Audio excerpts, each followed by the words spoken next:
Welcome to Parks and Cons SoCal Theme Park Talk, where we bring you news from the Southern California theme park scene and take you to the heart of the action at those parks. I'm Carmel, and this is my co-host Sean.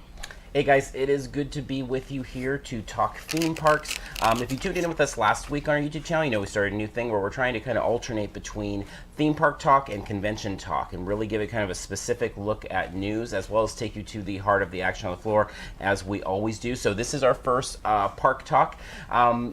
Different than the convention talk where we're being a little bit more broad. The park talk, we really are going to focus just on Southern California. For us, the parks we hit the most, the Disneyland Resort, Knott's Berry Farm, Universal Studios Hollywood, and then mixed in there some Six Flags, Legoland, and SeaWorld as well. But there's more than enough news there and information that we'll bring you from that each of the weeks. So we are recording today in our HQ here on our couch with our Haunted Mansion blueprints behind us and our dogs and cats running around. I'm sure our pets will make guest appearances that sometimes as we record. And as we bring out these shows, you can check back with us every other week if you're only into the park talk. And as I said, if you're into both parks and cons, obviously that's what we do, then hopefully you'll check back with us each week. So from there, why don't we go ahead and jump to Park Hop. Park Hop is a segment where we hit on a few of the news items out there that really catch our attention. This is not a comprehensive news segment where it covers all the newest things in the parks, but it are some of the things that are most important to us.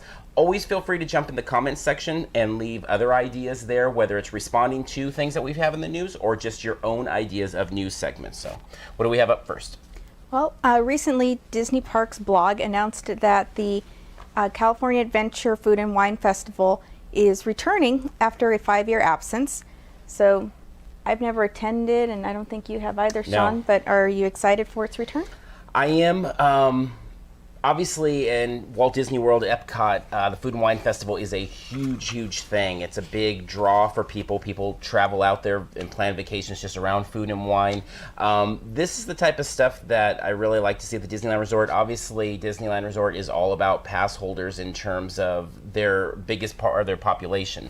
Not that they necessarily love that, because obviously pass holders have a tendency maybe per trip to spend a little bit less. But in general, pass holders being there to spend more, this is the perfect type of thing to cater to that audience. From what we understand, Mad Tea Party is going away for a while. We'll see how long that is this time, if it's forever. Obviously, nothing really is forever in the theme park world. Ideas come back and shows come back and all of that. But it will be neat to kind of have a main HQ there. It's still a little ambiguous as of our recording here of, will this be something spread more broadly than that throughout the park? Will there be, I know there's some pretty strict laws in California about stands, so I don't think we're going to necessarily see like pop-up shops around the park, but embracing it, maybe similar to what Viva Navidad does in the Mediterranean area there for seasons, or obviously when they have Lunar New Year celebration.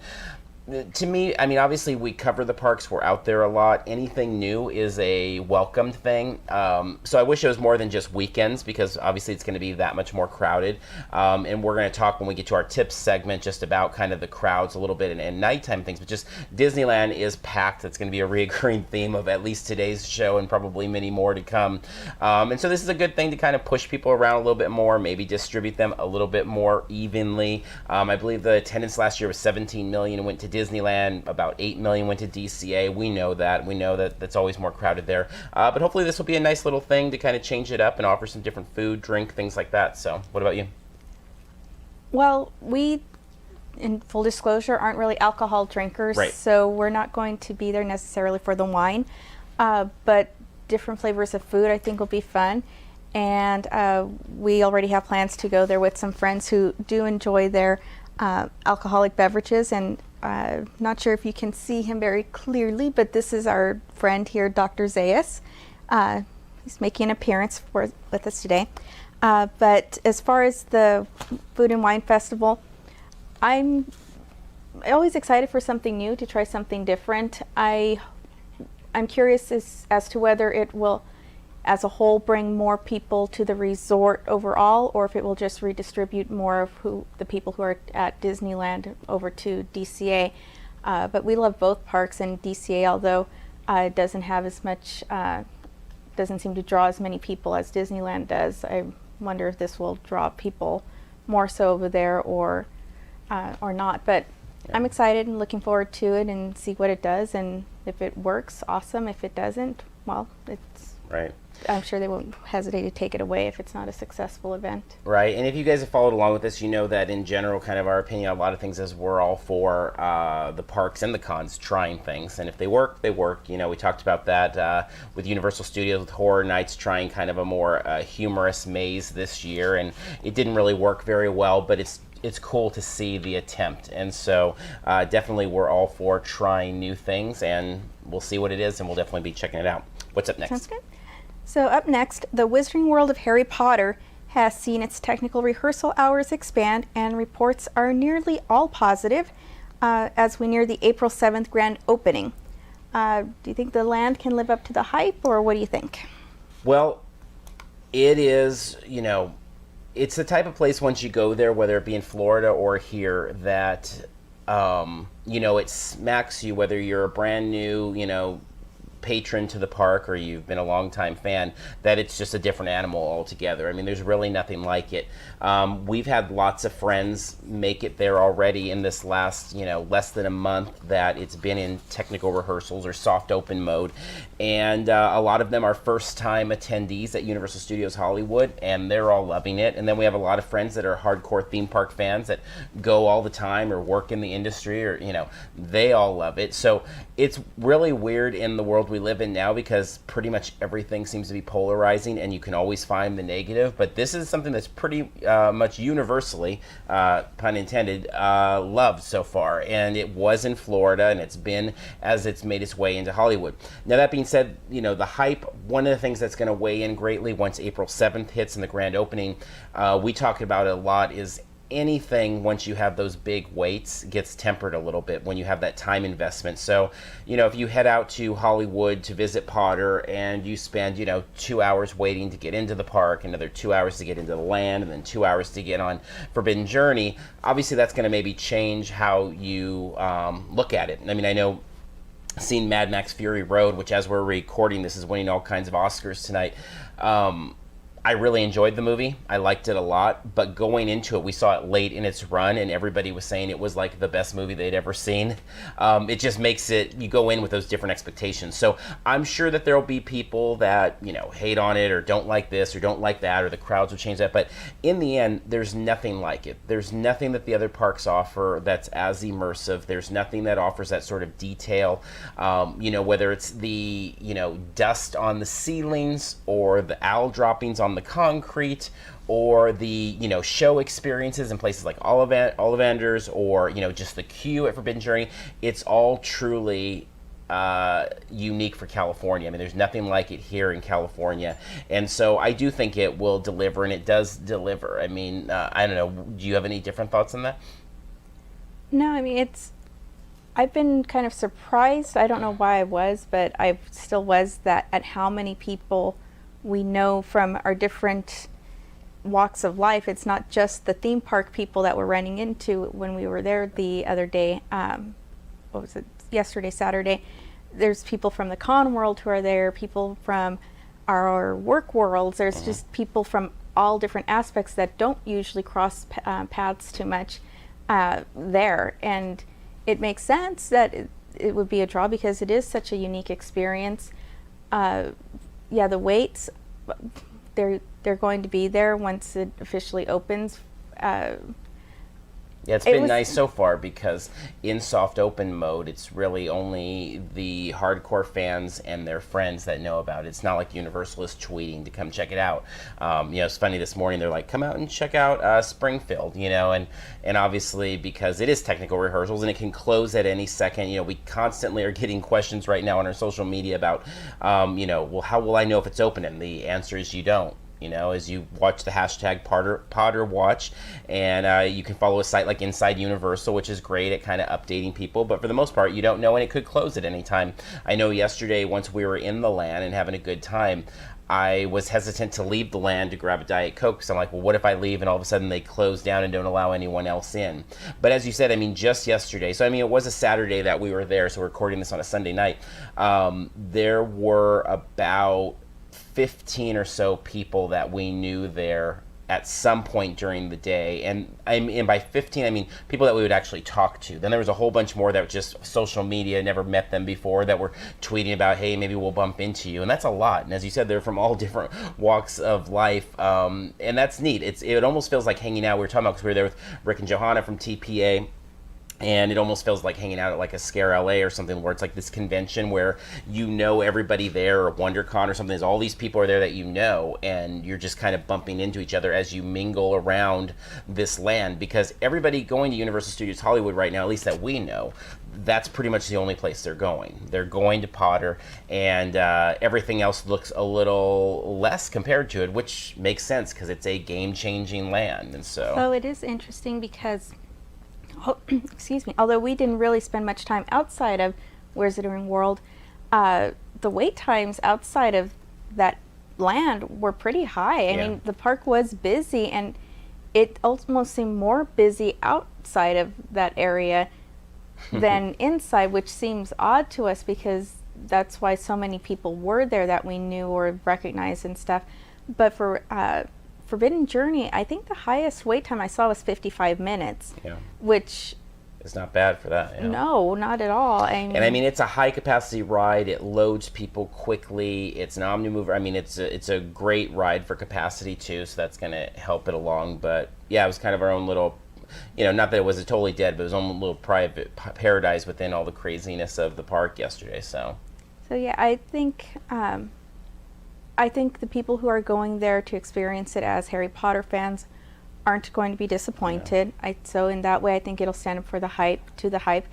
But really, even people who aren't into Harry Potter, if they're at all theme park fans or just enjoy a new environment, I think they're going to be satisfied. So I kind of think it will live up to the hype. I mean, I don't know that there will be too many people out there who are disappointed by it. No, I think there's big expectations, and I do think it delivers on those. And I mean, because we've seen the model in, Florida, we know what to expect. It's, there are differences here with less attractiveness in terms of the sight line, because you do see the show building and you do see the city walk in Springfield. You can hear Springfield at points in it. So there are some things that don't quite match up with what it is in Florida, and we can obviously have issues with some of those things. But at the end of the day, the food's great, the butterbeer is great, the ride's great, the immersion's great, and it's all really good. So yeah, definitely. What's up next? Okay, well, Disneyland this week announced a new tiered pricing for their daily admissions. Yep. You think that's actually a big story, or do you think it's really no story? Well, obviously every time Disney changes its prices, which is quite frequently these days, it's a story for sure, and people get worked up on it. The thing is we've got this kind of constant situation there where the park is crowded and they raise prices, and the park is still crowded and they raise prices, and the park is still crowded. They've changed some things with season pass. They're changing things now, or annual pass. They're changing things with parking. They've changed things with this. I mean, this is kind of the next in the logical progression here. They're not the first to do on-demand pricing, and they won't be the last. I mean, Universal has already started implementing it about a month before in anticipation of Potter. At Universal, the price ranges from $75 to $95. So an interesting thing there is really the high end of Universal is the low end now of a single park at Disneyland. And so basically the breakdown for Disneyland, you've got 33% of the year, something along those lines, $95, the cheapest price. You've got 44% of the year is the $105 in the middle, and then 26% of the year is the top. And that's obviously going to be like your Christmas and spring break and things like that. So people say all the time that they don't want to be there on the busiest days. I know we've gone on Christmas Day for however long, and people are always surprised it's super busy. So one nice thing about the tiered pricing is it communicates a clear message to those people that maybe don't go quite as much, that, hey, this day costs a lot more. So now when you look and see that Christmas is going to be, $119 versus $95, it communicates a message to know what you're getting into there. In the end, will it make a huge difference? Will it make the less busy days busier? I don't know. It doesn't feel to me like there are any slow days really at Disneyland anymore. I mean, middle of the week, January, outside of rain, the Southern Californians are still terrified of the rain, so that works well. But besides that, it feels like You just figure that it's going to be moderately busy to very busy, and that's what it is. The other thing about this story is I just feel like for the next, I don't know, 5 years, we are going to constantly see price hikes on the annual pass, on the season passes, annual passes, and on the single day tickets. It's going to keep hiking up because it's going to keep being about, well, Star Wars Land. And so I noticed in the LA Times they cited not only Star Wars Land, that Disney's building up these great attractions, but also the Frozen stage show coming. And it's kind of like, hey, we're giving you something, we're working on new things. Obviously, at the end of the day, though, if you're just coming for one day this year, you're getting a lot less than if you came one day a year ago. But at the end of the day, it is all supply and demand. And whether we're talking about toys, convention tickets, or theme parks, supply and demand is really how it all works. And so it's not really a surprise, although the price increases obviously aren't fun for us as pass holders, and it's not fun for our friends and family that will go for just one day and now have to put maybe even more thought into it. Yeah, I mean, as a consumer, it sucks to pay more. It sucks that things cost more. But in the end, they are a business. It's not like, I don't think even Walt himself ever tried to make it that it wasn't a business. I mean, it is a business, and if they can pay or charge more and people are still going to pay it, then they're going to keep doing it until people stop going.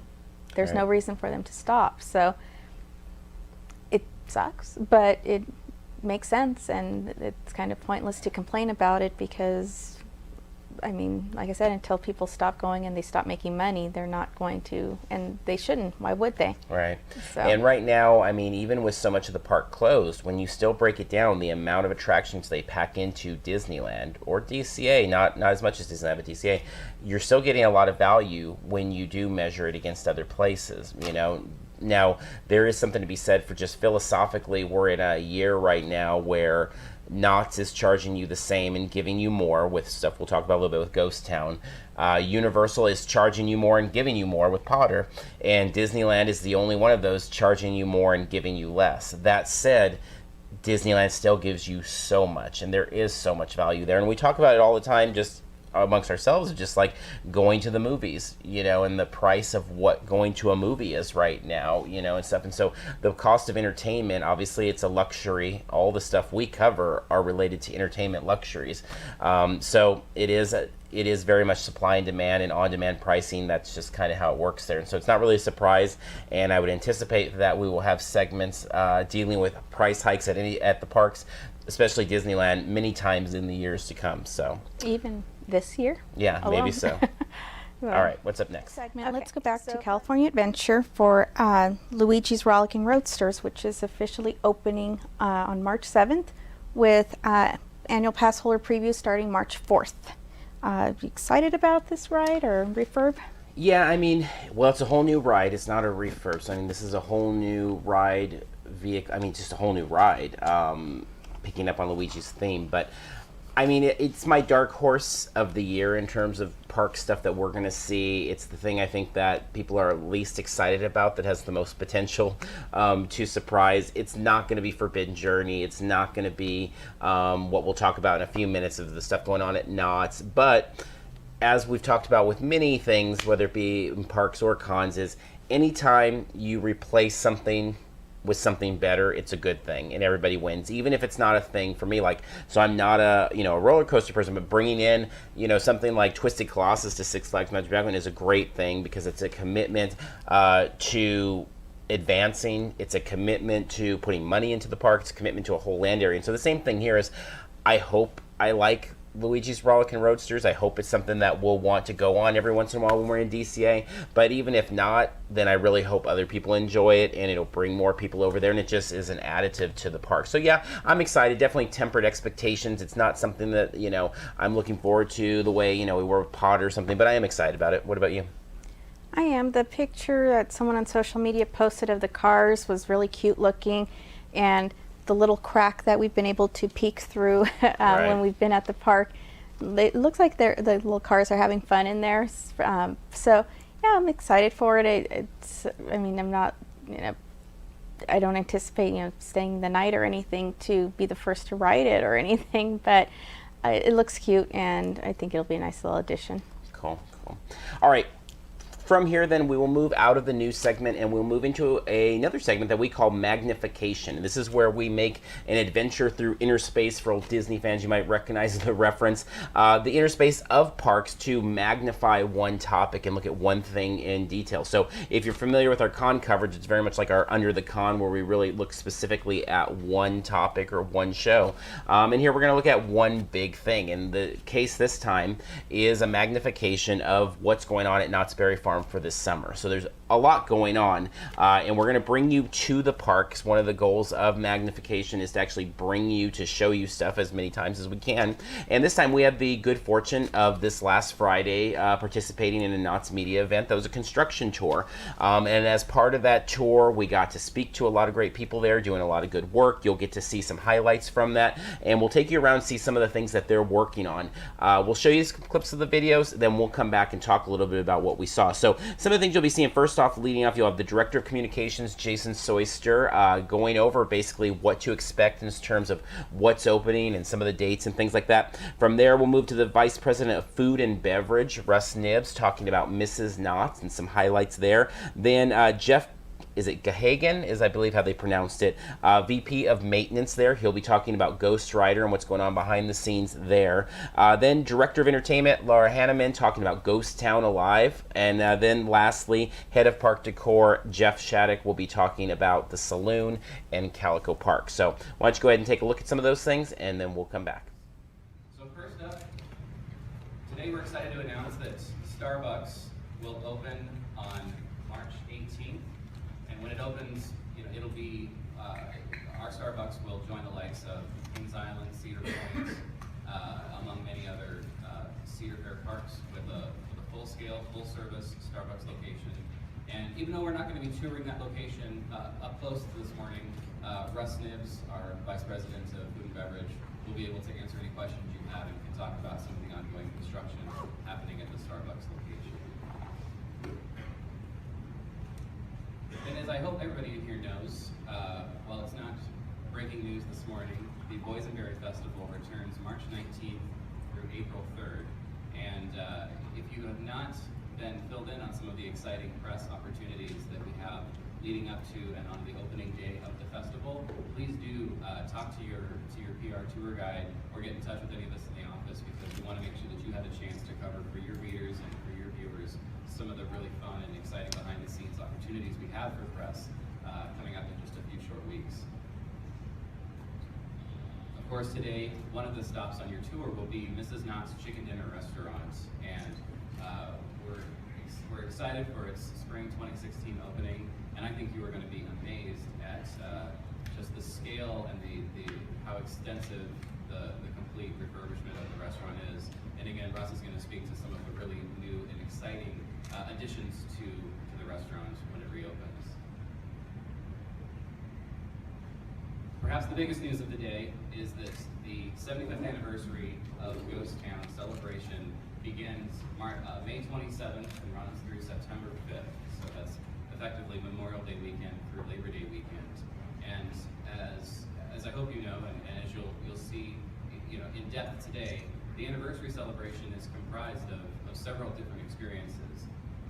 The first of which is Ghost Town Alive, and Laura Hanneman, our creative director, will share a little bit more about the Ghost Town Alive experience and what it's going to mean for our guests and how they'll experience Ghost Town as you take a walk through Ghost Town later this morning.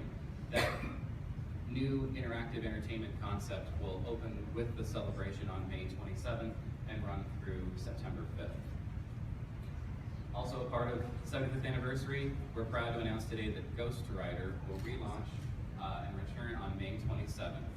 And Jeff Gahagan, who is our Vice President of Construction and Maintenance, is going to take you perhaps to a part of the track that you've never seen before, and he'll show you really some of the amazing new track work and how they're really reprofiling the ride. And I can tell you that when he showed me firsthand just how much they're changing certain aspects of the track experience, I think you and certainly your readers and viewers are really going to appreciate how extensive and thorough this restoration is. 1934 is when this place started. As you know, the Chicken Dinner Restaurant started not. Okay? Look at some of these drawings. This will show you the floor plan. As you enter now, you enter the entrance through here, which is the new lobby. We'll also be taking texts. We'll give the cell number to the guest and text them when if the time is ready to sit down. So from here, they'll be going around to the marketplace to get a text. Wait, come to Knott Chicken Restaurant. And the dining kitchen with the pot belly stove. You have here, you have your front dining room, still the same. The bar is new this year. Outdoor patio, you see this right here. Imagine just sitting here on a nice summer day with a cool breeze coming down. We're having the best fried chicken in the world. Just some nice cocktails and enjoying just the view of marketplace here, the environment, and from a great day at the park. From here also, we have 2 banquet rooms here. In this area here, Sunday brunches. It's open for as the day goes on, but the Sunday brunches otherwise. And then over here, this will be the front of it. This side of it.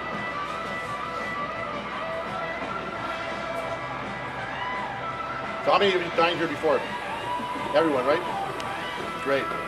So one thing that we're not changing is the chicken dinner itself. The chicken is cooked still the way Mrs. Knott did it back in 30s and 40s during the Depression, the way she got famous for it, and lineups here. And that's been going on ever since. If you ask me what my job here is, especially on the food, is being the caretaker.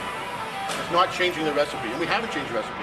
That's why we're successful. And with that said, we also we enhanced it by, like I said, by the lobby entrance, by the bars, by the patios.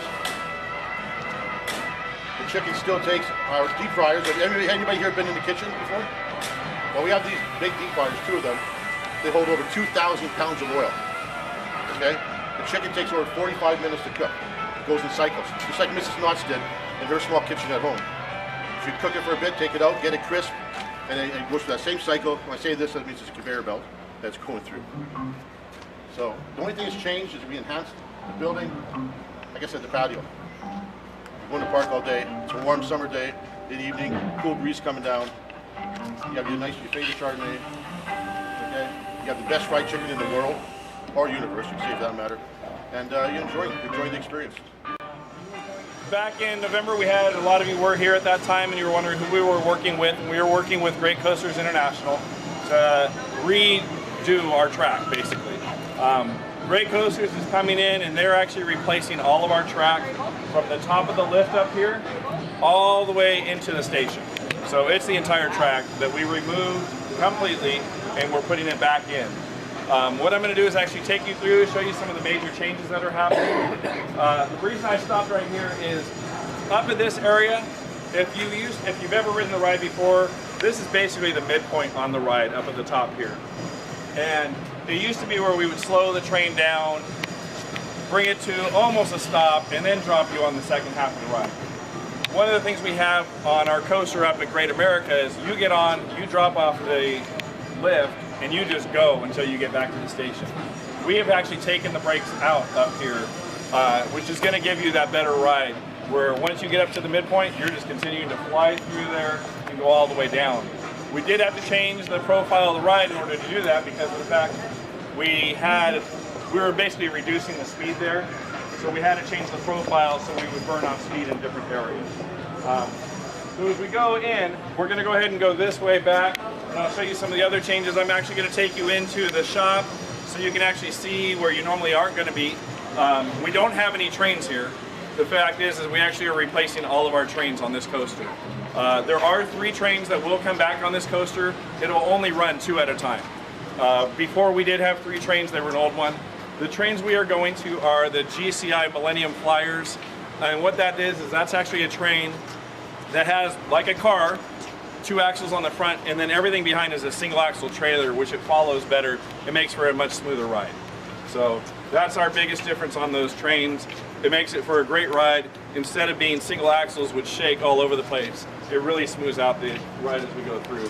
Going to head right this way, and we're going to go into the bottom area. This actually, as we turn the corner, is where the exit is as you come off the ride. And in the past, you may have noticed right above our heads was the bottom of the chain trough that's going up. That actually will stay in the same place. And if you ever wondered, where's that go? you'll see when you come through these doors, here's the motors, here's the gears, here's the whole chain, and you guys can come in here. We actually are having to change the entire chain. We're changing all of our gears to work with the new train. So feel free to come in here, and then it is going to get a little tight in this corner, but I want to show you what we have in here as well. And you guys will probably look at this and say, there's no way we're walking through here. And you're right. This room that I'm currently in right now is actually where we have our spur track for the trains. This is actually where we do our storage of a train. At night, we keep one train in the station, which is above us, and then we keep one train here, and that allows us to get under the train and do our inspections. So you can go in, you can check the underside for where the brakes are, the wheels, do your whole rehab, and check the train. Hi, I'm Laura Hanneman, Creative Director of Knott Spray Farm, and in charge of basically the vision of the park and keeping the theme and everything that, making sure it's authentic and looking good in colors and such like that. So as you see behind us, we're moving Pan for Gold, so that's going on over there. And we have a brand new wagon camp show, so we're doing a new facade, which I can take you over there to look at, and it'll be for the Ghost Town Alive, which I'm really excited about, because I mean, if you guys came here when you were kids, I love the realness of Ghost Town and seeing all the peekins and everything, and then now we're going to open it up so you can actually play inside and interact with people. It's going to be all activity based, so and not that you have to, but you can sit back and watch and have a good time as well. But I mean, there's going to be a lot to do, because the town is not so bright, so they're going to need a lot of help. So we're going to start over here with the and it used to be the Fort Knott and fit the show quite well, but so now you can see the facade doesn't exist. We're in foundation and steel lane right now. And it's going to be a different facade to kind of be more generic to fit the actual new show that we're doing, which will also coincide with Ghost Town Alive. Looking at right here is just the dressing rooms behind the stage. So as you can see, it's a big open area. The stage will be facing that direction and be more of it's an old abandoned mine look, feel. It's a lot more space to work with as far as, with our guests can enjoy, and this will be where the circus comes into town for summer. Good morning, guys. Welcome to Calico Saloon. We're going to go ahead. As you can see, the outside has been restored. We've got an all-new hand railing on the outside to replace the original hand railing. All the posts on the outside were all hand-turned to match the original posts. There's about 139 new posts that they installed for the handrail on the outside of the saloon. We have removed all of the existing conduit and fluorescent lighting and all that kind of stuff that was underneath. You can see we have new lanterns that light the entire pathway all the way around the saloon. If you guys would like to step inside, I can show you what's going on inside. So we are, with Ghost Town Alive, under the assumption that Goldie now owns the saloon. Goldie owns the saloon. She has put her touch on the saloon. She's upgrading it for the girls to have a nice place to perform. Right over here you see a style board. This kind of gives you an idea of the new look of the saloon, the new wallpaper, the new drapery, the new flooring, new light fixtures, and all of the decor elements that are going to be changed in the saloon. The bar has been rebuilt, all out of oak. It was built to look exactly like the original bar. All the posts were hand turned to match the original ones. Upstairs we have all brand new bar height railing.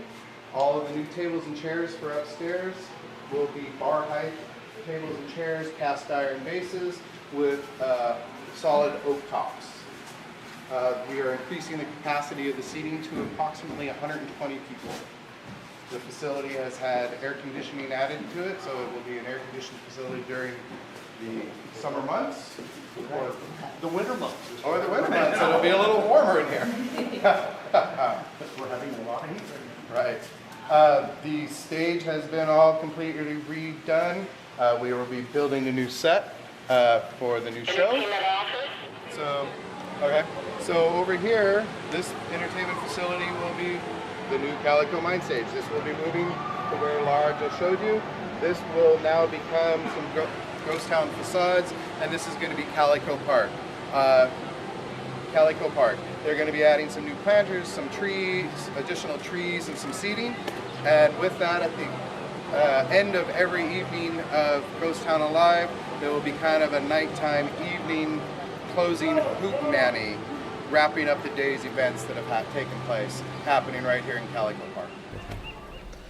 All right, so hopefully you enjoyed that look at some of the, exciting things going on there. I know for us it was really neat, the behind-the-scenes stuff. I mean, I think one of my favorite parts, as silly as it may seem, was going into the machine shop where Ghost Rider, just seeing the work that goes on there. But it was fun all the way around. As we make our way, let's we'll talk about the Starbucks at a different time because I don't really lump that as much into this, although it's definitely an improvement at the park. But let's maybe follow our speakers there a little bit. And so first up, Mrs. Knott's. Big changes there. Thoughts? I'm excited about it. That restaurant really needed a revamp. I mean, it really was just too disjointed. But I think the thing I'm most excited about is that we're no longer going to have to wait in that line standing there when we sign in, or I guess we don't sign in, we were just waiting for our turn to come up. Now being able to just give them our phone number and they'll text us is amazing. So with that as an option, we might actually go there more often, because before, I mean, you see that line and it's like, there's no way we're waiting in that. So we just left. So it really opens up Mrs. Knott's as an option, more so just on any given day. Yeah, and I mean, the thing about Mrs. Knott's is all that's going to be really the same is the food, because they have gutted that structure. I mean, I guess you could say geographically the location's the same, but I mean, they have gutted that structure. If you guys haven't checked out our stuff on social media or other sites, I mean, they've gutted it. It's just dirt and a frame there, and that's it. So this is going to be totally different. A new bar, outdoor seating, as you said, the reservation system or the call system is going to be great. I think it's going to add a lot of vitality to the marketplace, and I think one of the things that the people at Knott's kind of spoke to is that now the restaurant itself, the physical structure, will match the fantastic food, because nobody has ever said the food isn't great. I mean, the night before the media night, we were there, and there was some little old ladies that had driven up from San Diego and were disappointed that it was closed. But I mean, people drive from all over the place. People, when they make their trips to California, they make sure to stop there. And so I think it's great what's going on, and I think it's exciting to see those changes. From that, what about Ghost Rider? Ghost Rider. I was really intrigued by the fact that they're not adding any metal or steel into the ride, that it is still staying a true wood coaster. Granted, the wood that they're going to be using is, I guess, like steel, but I found that interesting. I'm looking forward to being able to go back on that ride, and what I mean by that is it had gotten to the point where it was so shaky and so much of a stress for the body that I did, even when right before it closed, I think we were there the day that it was closing, I chose not to go on it because I just didn't feel like dealing with the headache. So at this point, with it being redone the way it's being redone, I'm excited about it being an option again.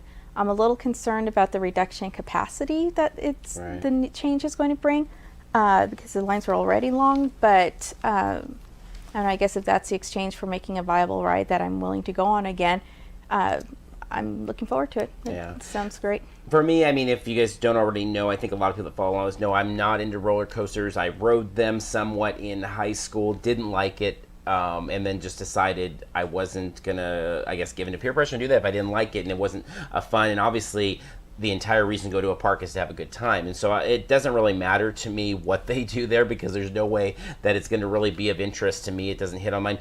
But that being said, again, I'm all for the improvements, because it just speaks. I know Ghost Rider is a beloved coaster, and that over time it warped and the track became much rougher.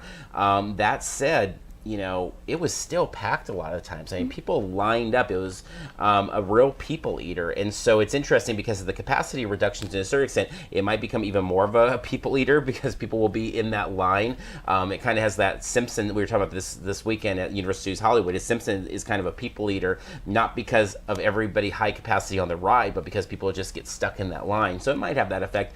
I'm just glad that they're really putting some investment into it. And again, they keep coming back to respecting the history. And although Ghost Rider's only, I believe it's 15 years old, it's not like they're just knocking it down or putting something different. They're staying true to what it was and kind of celebrating that. So. Well, and thematically, it still fits in that Totally. area well with the ghost town ambiance or whatever. So it would be kind of strange if they brought in some new redo of it when the whole point of that area, especially right now, is to conserve the history. So, and panning for gold, we didn't take a tour of that area or anything, but that's being added into what was formerly part of the queue. So the queuing area is changing a little bit, so that's kind of neat because that's going to be front and center there. And as you said, it just kind of all merges into that, which brings us to Ghost Town Alive. Ghost Town Alive is then this movement to really take people inside the Peekins, not just kind of look at these historical pieces, but get inside and play cards and run for mayor and all of these sort of real highly interactive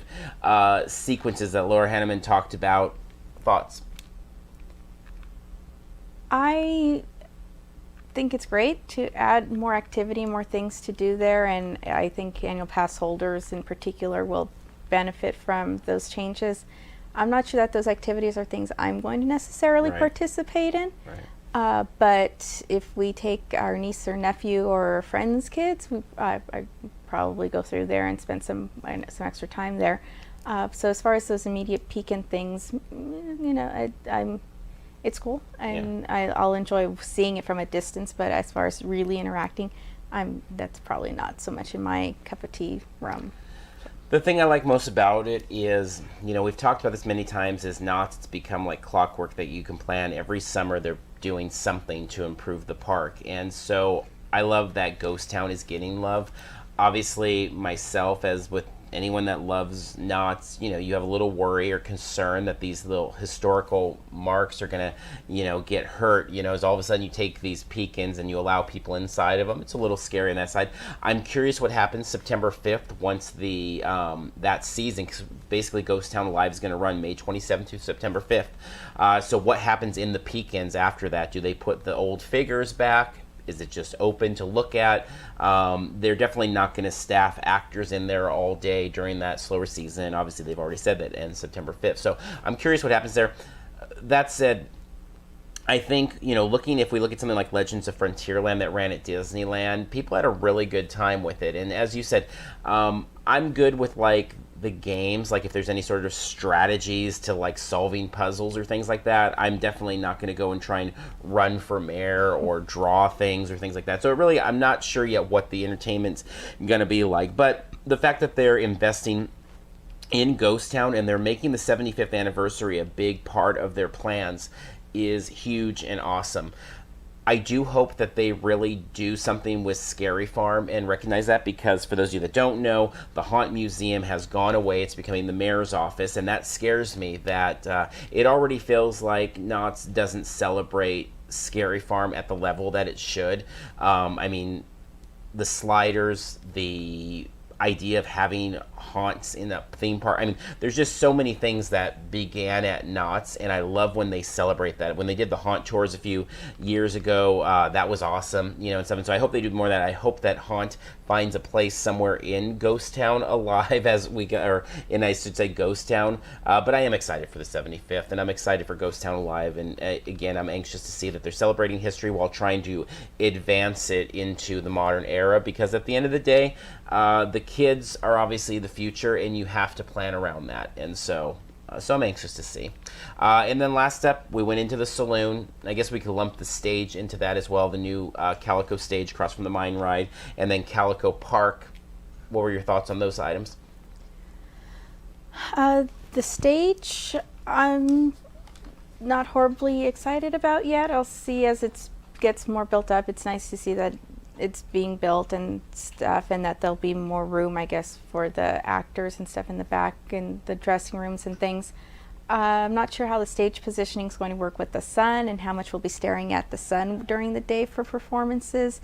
And I'm not sure if it's going to, the way the directions, I would tend to think it'd be worse than the positioning that it was before, the old stage. So we'll see. I'm not too excited yet about the stage, but I'm sure as it gets closer I might be. The park, I think it's a cool idea to have just a place to rest and trees and stuff. the fact that it is a regional park and it embraces that that identity. It's not trying to be Disneyland. Knott's can't be Disneyland. It can't be something like that.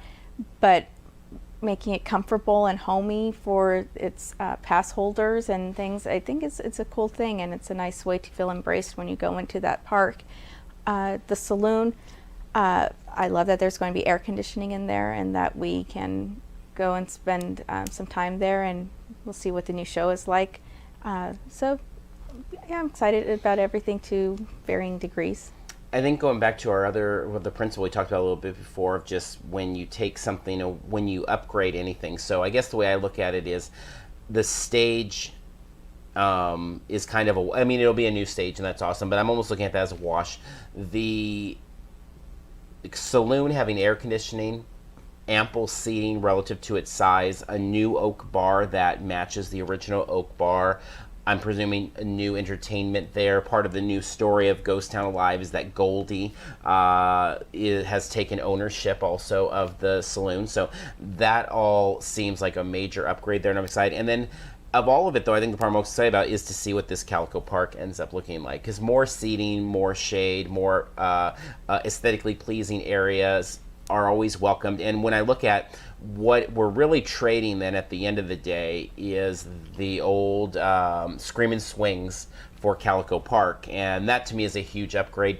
And the thing that's consistent, if we go back to the Boardwalk, Camp Snoopy, Log Ride, Voyage to the Iron Reef, Calico Mine Ride, the stuff they're doing now, every single step over these last several years has been about embracing a range of ages and breaking away from that stereotype of it being just a coaster park, because obviously the roots of Knott's were very much about family, and then it did move into a phase where it seemed like everything was about the fastest and the longest and the highest, and that's obviously something that Magic Mountain Six Flags is really dealing with now, is they're trying to embrace more as they do things like Holiday in the Park and Fright Fest, trying to embrace more of that multi-age range there. And so I think it's a good thing. I think it's a really good thing, and I like this track record, and it makes me excited for next year to see what happens too, because I'm guessing, to me, the next logical place is Fiesta Village, because that's the one part of the park that needs some love desperately. Everything else, they've really updated a lot now once this is done, and so in general, super excited about it. Big thanks to Knott's for having us out for the tour. It wasn't a very big group of media there, so we were very excited to be included in that group, and definitely will be there May 27th when it all kicks off. March 18th, the new Starbucks is supposed to open. You can always follow along with us on social media, because we do our park hops where we're in Knott's and Disneyland, all of that, quite frequently, and so we'll be monitoring this story as it continues to develop. And on our YouTube channel, if you subscribe, you'll see when it pops up, when I get it up on there. But we will have the full tour on there, so we kind of gave you segments of it today in this video, but we'll give you more of it. So if you're more interested in a little bit more of the minutia or a little bit more of the details on the coaster and things, that will be coming. Yeah, so. And it's a good point here on the YouTube channel just to hit, as we do try to hit across many platforms. So this is a good example. We're kind of doing this talk show segment where we really talk about some of the analysis of it. We've got the podcast where we maybe go into even a little bit more depth than we do in this format on the topic. We've got snippet videos of the tour that were up instantaneously. So literally by noon that day, we had 14 videos up that took you through the tour. Got the full overview video. So hopefully one thing that you kind of see what we do here on the channel, as well as in the podcast, iTunes, Stitcher, and our social medias, try to give you multiple ways to interact with the content and not treat it in any narrow fashion. So, all right, with that, let's go ahead and move over to some park tips. Yes. So next up, we have what we call park tips, and this is where we're going to bring you some tips to help improve your park experiences in the future. Sometimes they'll be rather generic, kind of general tips, and other times they're going to be more specific. This time we're talking navigating through the Disneyland Resort after dark. Okay. So this has become a big topic in recent months, in particular with the closure of the Thunder Ranch Trail in Disneyland. And so we thought it was a really apt thing to talk about right now, because well, for one, just with tips, we do videos. I mean, we just shot a WonderCon visual guide, so we've since the very beginning done a lot of tip videos, tip podcasts, tip whatever on conventions. And we get asked for tips a lot with the parks. And we've done a little bit. We have some Disneyland tip videos that you can check out on our website there. And we have a playlist on our YouTube channel. But we've never done anything like this where we kind of take a segment and look at it. And so, you know, you can let us know in the comments section if there's specific things you want us to talk about regarding tips. But this one seemed really applicable because as we find, I think what really sums this up is the park has changed significantly at night from a year ago. And the biggest parts of that are, and let's talk about Disneyland first, and then we'll get to DCA. If we look at Disneyland, we've got a fireworks show. Okay, so that's kind of a wash, let's say.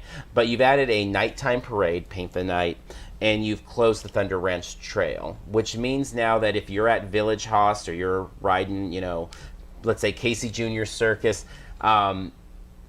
you've got to cut all the way around the major artery there where Paint the Night is going down, around the Matterhorn, not behind the Matterhorn, all the way past Launch Bay through Season of the Forest to the front of Astro Orbiters, and that area that's always choked up is still choked up and even worse now. And then trying to get across if you want to go to, let's say, something like Pirates of the Caribbean or Haunted Mansion. So I think as we look at the tips, the first thing is just understanding what is going on there at night. I mean, it's basically from 7 p.m. on every night, it's really messy, really, really messy. In fact, a night where there's high winds or rain, it's actually kind of a nice thing because the fireworks close down that entire castle area. So you have to plan that. So I think my biggest suggestion, first off, is one, knowing the times of the shows. Are there 2 Paint the Nights that night?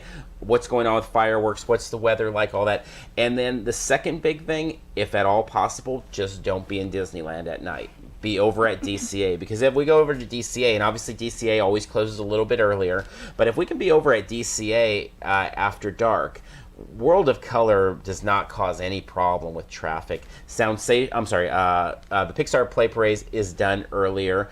You've got things like Mad Tea Party, you've got little forms of entertainment, but nothing that suffocates. And I think that's what you and I have started to do more and more, is we get to the park a lot of times for dinners or things like that. We go and do Disneyland real quick, maybe we eat there, we do a loop, check out new things, take pictures, and then we head directly across the way to DCA. Right. Yeah, Disneyland, it's just a huge challenge, and it is just easier to avoid the areas altogether. I mean, if you happen to want to spend your evening over at Haunted Mansion and Winnie the Pooh, what is that ride called? Just Winnie the Pooh's ride in Critter Country, or in Tomorrowland on the extremes, and you're planning on staying there, that's not a big deal. But if you're at all trying to travel through the park, it's tough. And as Sean said, you know, knowing the times is going to be helpful, but you just have to be patient and allow for the time. You can't expect to get from one end to the park and to the other, even in a half an hour. Half an hour is going to be tough to get from one end to the other. So, you know, just tempering expectations, knowing what you're getting into is going to help. And yeah, California Adventure's a nice kind of haven over there. But of course, if it's your only visit to the park and that's your only opportunity to see the parade and the fireworks, well, that's a whole different story. But if you're going to be there multiple times and stuff, you really just need to kind of have a plan and have an idea of where you're going. And also, you know, if you're in a group of people, having meeting points is going to be a beneficial thing, because you're bound to get separated at some point. So having the next place that you're going to meet, because sometimes cell reception can get a little tricky too if everybody's using their phones. So just usual kind of common sense stuff will help. Yeah, and you know, with this segment and this topic as a good example of this, you know, definitely don't want to ever be in a position where it feels like it's talking down to the audience, because I know when I listen to podcasts and they talk about things that seem really rudimentary, I'm like, why are they even talking about that? That's such common sense.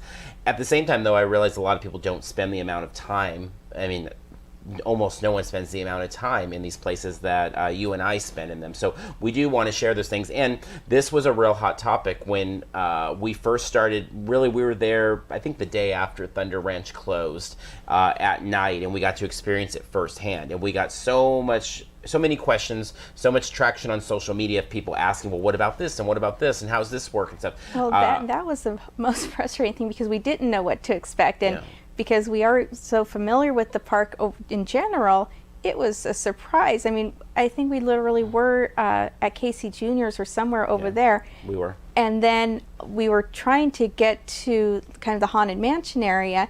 And every time we tried to go down one of the walkways that normally we would have been able to or whatever, cast members were shooing everybody around. And when we were literally having to go around the Galactic Grill just to then U-turn basically all the way back, I was overwhelmed and frustrated and everything else. So it's, yeah. And this is a tough time for everyone. Again, this is all in relation to, you know, a luxury item. This is a tough time for everybody because the cast members are having more and more pressure put upon them by the circumstances as well. You know, they're not asking for these changes, obviously. These are made way above their pay grade, the people that we're interacting with on the front line.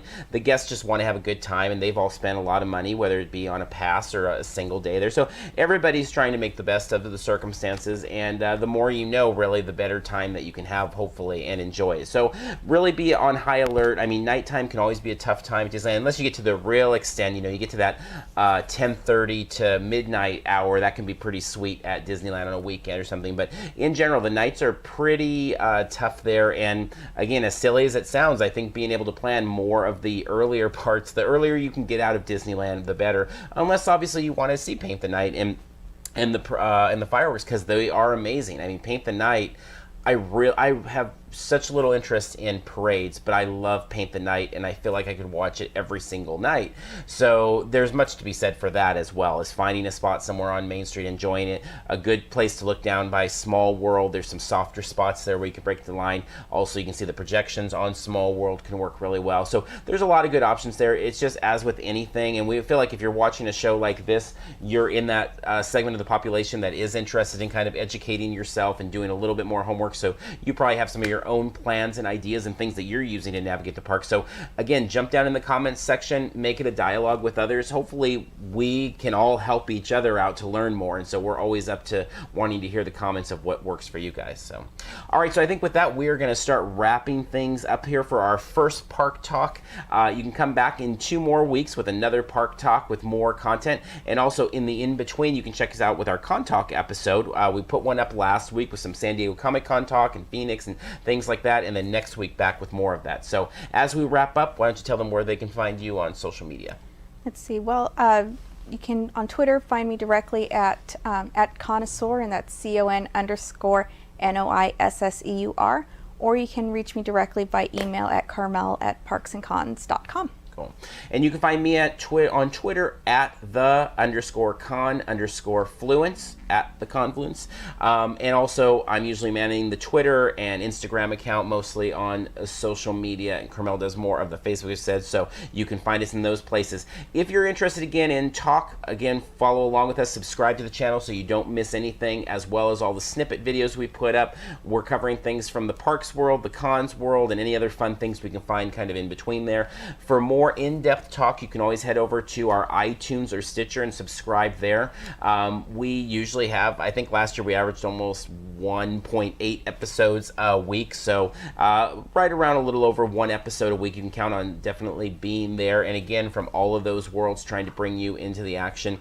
You can find us on Twitter, Instagram, Facebook, and Periscope, all of them at Parks and Cons, and again, that's really where we have our up to the minute. We really try to post things in real time, so whatever's going on that we're seeing, we will bring it to you.